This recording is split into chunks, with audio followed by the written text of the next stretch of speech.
అమ్మ okay, final గా rapid fire. ఓకేనా, మీ పాయింట్ ఆఫ్ వ్యూలో కరెక్ట్ గా వన్ వర్డ్ ఆన్సర్ ఇవ్వండి నాకు. ఓకేనా, శ్రీ శ్రీ శ్రీ చిన్నజీయర్ స్వామి వారు దేవుడా కాదా? ఆయన యతీంద్రులండి. శ్రీ శ్రీ శ్రీ శ్రీమాన్ త్రిదండి చిన్నజీయర స్వామీజీ గారు ఆయన యతీంద్రులు. అంటే యతీంద్రులు అంటే నాకు తెలియదు, దేవుడా కాదా అని అడుగుతా. ఆయన ఒక స్వామీజీ అండి. దేవుడు కాదు. ఆయన ఒక స్వామీజీ. స్వామీజీ దేవుడు కాదు. Okay done. సాయిబాబా గారు దేవుడా కాదా? ఆయన ఒక సద్గురువు అండి. గురువు దేవుడు కాదు. అవును. సమ్మక్క సారక్కలు దేవుళ్ళ కాదా? వాళ్ళని దేవుళ్ళుగా ఆరాధించే వాళ్ళకి దేవతలు. మీ పాయింట్ ఆఫ్ వ్యూలో వాళ్ళని దేవుళ్ళుగా దేవతలుగా ఆరాధించే వాళ్ళకి దేవతలు. ఓకే, మీరు ఆరాధిస్తున్నారా? వాళ్ళని దేవతలుగా ఆరాధించే వాళ్ళకి దేవతలు. మీ ఎన్నిసార్లు అడుగుతారండి? మీకు ఇంకా అర్థం కాలేదా? ప్రేక్షకులకు అర్థమైంది. Okay done. అంటే నాకైతే నిజంగా అర్థం కాలేదు, మీకు అర్థమైతే ఖచ్చితంగా కామెంట్లు చెప్పండి. అంటే మీ పాయింట్ ఆఫ్ వ్యూ అడిగాను. Okay fine. ఓకే, ఫైనల్ గా మనం ముగించే ముందు ఒక్కసారి మీకు ఇష్టమైన దేవుడు ఎవరో చెప్పండి. మీకు ఇష్టమైన దేవుడు, ప్రతి ఒక్కరికి ఒక ఇష్ట దైవం ఉంటారు, అలా మీ ఇష్ట దైవం ఎవరు? కలియుగ దైవం శ్రీ వెంకటేశ్వర స్వామి. ఓం నమో వెంకటేశ్వరాయ. అమ్మవారు. ఈవిడకి ఇష్టమైన దేవుడు నేను. మీరు దేవుడు అంటారు. నేను దేవుడు. ఓకే, మీకు ఇష్టమైన దేవత ఈవిడ. మీ ఇష్టమైన దేవుడు ఎవరు? మీకు ఇష్టమైన దేవుడు ఎవరు చెప్పాడుగా మా అబ్బాయి. మీరు చెప్పండి మీ నోటి ద్వారా. మీకు ఇష్టమైన దైవం ఎవరు? మా అబ్బాయి అండి. అబ్బాయి చెప్పింది, తల్లి చెప్పేది, పుత్రుడు చెప్పేది ఒకటే. ఇప్పుడు ఇందాక నువ్వు దైవం మనుష్య రూపేనా అన్నావు. అవును, నేను అక్కడ వింటున్నా. అవును, ఓకేనా? ఎవరు ఎవరినైతే ఎక్కువగా ప్రేమిస్తారో వాళ్ళనే దేవుళ్ళ చూస్తారు. నేను ఇందాక కూడా నీ క్వశ్చన్ ఇంకోటి విన్నా. నువ్వు సినిమా హీరోయిన్లు అవన్నీ అడిగావు కదా. ఎవరు ఎవరినైతే ఎక్కువగా చూడాలనుకుంటారో వాళ్ళని వారు ఆరాధిస్తారు, ఇష్టపడతారు, ప్రేమిస్తారు, అన్ని చేస్తారు. ఓ రాజకీయ నాయకుడే కావచ్చు, ఓ సినిమా తారే కావచ్చు, ఓ సంఘ సంస్కర్తే కావచ్చు, స్ఫూర్తిదాతే కావచ్చు, ఇష్టమైన చుట్టపు చూపే కావచ్చు, ఒక బంధమే కావచ్చు, రక్త సంబంధమే కావచ్చు, శ్రేయోభిలాషి కావచ్చు, మిత్రుడు కావచ్చు, అందరూ దేవుళ్ళే. ఎందుకంటే నీ మంచి కోరుకునే వాళ్ళందరూ కూడా నీ దృష్టిలో దేవుళ్ళు. జీవుడే దేవుడు అన్న మాటలు మర్చిపోకండి. విగ్రహ రూపం నీకు ఏం ప్రసాదిస్తుందో, ఎప్పుడు ప్రసాదిస్తుందో మాకు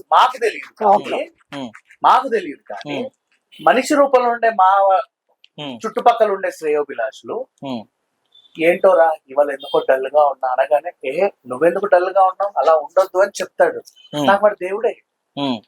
ఏంటోరా చేతిలో చిల్లి అవ్వలేదు, అయ్యో అట్లేం లేదు, ఇంకో నా దగ్గర ఒక 10 ఉన్నాయి, నా ఖర్చులు పెట్టుకొని నీకు 5 ఇస్తా, మళ్ళీ నాకు వాడు దేవుడే. నెక్స్ట్ ఏంటోరా ఏదో కాను బెనిగినట్టుంది, అరే నువ్వు ఎక్కువగా నడవక, అనవసరంగా నువ్వు మెట్లెక్కుతున్నావు, లిఫ్ట్ లేదా నీకు, అయినా అట్లా తిను, నువ్వు పొద్దున అదే నువ్వు తింటున్నావు, సాయంత్రం ఇది తిను, నువ్వు అలా చెయ్యి, ఆ ఆయిల్ మానేసేయి, వాడు దేవుడే. నీ మంచి కోరే ప్రతి వ్యక్తి కూడా దేవుడే.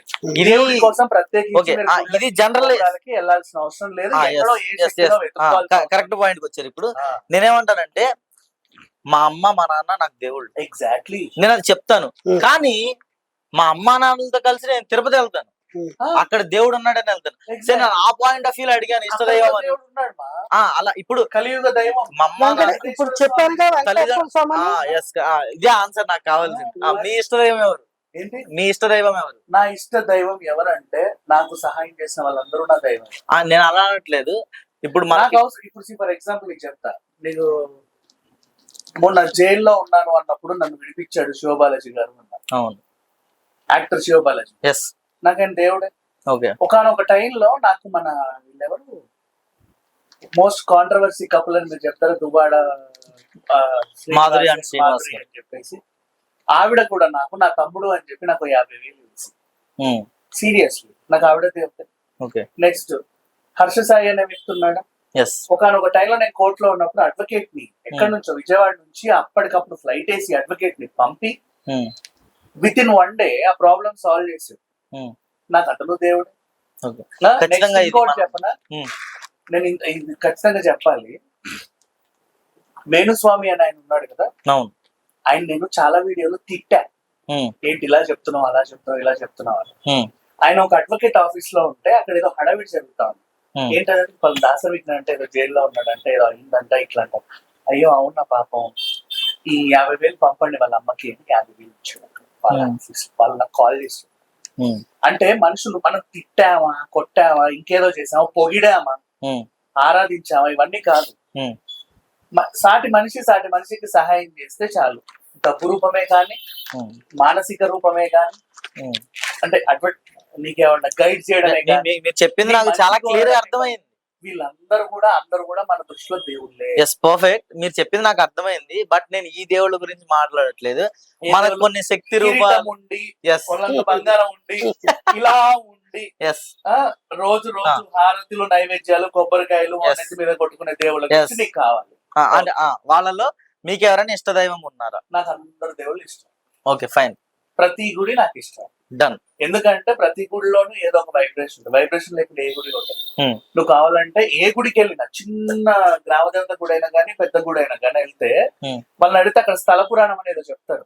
ఓకే, ఇది ఒకప్పుడు ఇలా అయిందండి, అట్లా వచ్చి ఇక్కడ ఉన్నారు, అప్పుడు కట్టిన గుడి, అలా గుడి, ఇలా గుడి అని. సో అవన్నీ వింటుంటే అబ్బా భలే జరిగిందే జర్నీ అనిపిస్తుంది. సో ప్రతి దేవుడు, ప్రతి గుడి నాకు ఇష్టం. ఎందుకు ఇష్టం చెప్పన మళ్ళీ, మనిషికి ఒక భయం దేవుడు అంటే, ఒక భయం. అంటే ఆ దేవుడు అనేవాడు లేకపోతే లోకం ఇట్లా ఉండదు. ఎవడికి నచ్చినట్టు వాడు ఏది పడితే చేస్తాడు.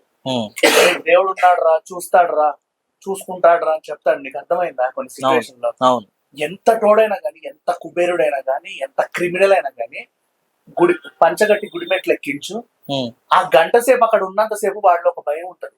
నన్ను ఏదైనా చేయాలి, నేను ఎక్కడ ఇరుక్కోకుండా నన్ను కాపాడాలి. అర్థమైందా? ఆ టెన్షన్ ని, ఆ ఇంటెన్షన్ ని నీలో కల్పించిన ప్రదేశము దేవాలయం. అక్కడ ఏ దేవుడున్నా అందరూ కూడా శక్తివంతులే, అందరిలోనూ పవర్స్. నిన్ను కదిలించాడు కదా అని. ఇప్పుడు మీకు అర్థమైంది కదా. నేను ప్రతిరోజు తిరుమల తిరుపతి వెళ్ళలేను కదా, అందుకని మనసులోనే స్వామిని తలుచుకుంటూ వీలైనప్పుడు తిరుమల దర్శనానికి వెళ్తాను. వీలు కానప్పుడు ఇప్పుడు నా పుత్రుడు అని చెప్పాను, నా కొడుకుతో సమానం, నాన్న వెంకన్న అని పిలుస్తా. నాకు ఇష్టము సీను అంట, వాసు అని పిలుస్తా. నాకు ఇష్టమైన ఇష్ట దైవాన్ని నా ఇష్టమైన మనుషుల్లో చూసుకుంటా నేను. ఎందుకని ఆ భక్తి తత్వాన్ని నాలో నరనరాలో నింపుకొని నేను వాళ్ళల్లో కూడా దేవుణ్ణే చూడడానికి ప్రయత్నం చేస్తాను. కాబట్టి ఆ విధంగా నేను పిలుచుకొని సంతృప్తి చెందుతాను. అది.